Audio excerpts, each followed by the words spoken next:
all of you. Today we're going to talk about the 3 health benefits of calendula.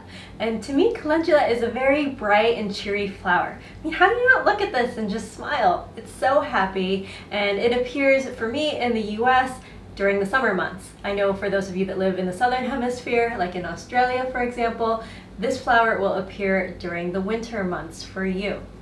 So, calendula is also known as pot marigold or English marigold because, well, it is in fact a marigold. Now these may look familiar because garlands of these flowers have been used since ancient times in rituals and ceremonies in places like Greece and India. And it's even known as poor man's saffron, and its petals are used to dye foods. And you can eat the petals, you can actually eat the leaves too. And they're great sprinkled on top of salads or in your oatmeal, in your smoothies, whatever you want to do. They make a beautiful edible garnish to whatever food you're enjoying. Now, let's get to the reason you're here. Let's get right into the health benefits of calendula. Welcome to True Freedom Permaculture, where I show you all the tips and tricks you need to have a green thumb, even if you weren't born with one.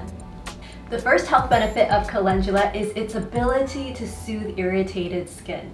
This is the reason why you might have seen on the market a lot of these all-natural lotions, creams, or balms which feature calendula as its essential ingredient. And that is the reason why. Calendula is also antibacterial, so it's really great if you get cuts or scrapes. You can just put some on them and it will help soothe and heal those wounds. It's also great for sunburnt skin too, and it's so gentle that you can even use it as a diaper rash treatment on babies' bottoms. And if you're breastfeeding and you're experiencing some irritation, which many new mothers do, then you can apply the calendula cream or balm to the nipple area and it will help soothe that area as well. Now you can make your own homemade calendula oil, the soothing oil at home, by making a cold infusion of the dried calendula flowers into an organic oil of your choice. Some options might be olive oil. You could use sunflower oil, jojoba, or even grapeseed oil would be a good alternative too. So let's utilize the comments section in this video. If you have any other uses for calendula, because I know that there are so many, then why don't you drop it in the comments section below, because I would not only enjoy hearing about it, but also the other people viewing this video would too. Now the second health benefit calendula offers is its ability to calm the nervous system.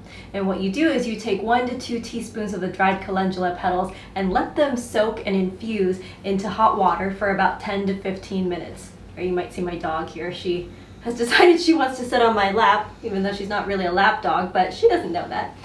So anyway, you let those petals infuse for 10 to 15 minutes and it can become a calming tea, very soothing if you're having things like stomach upset.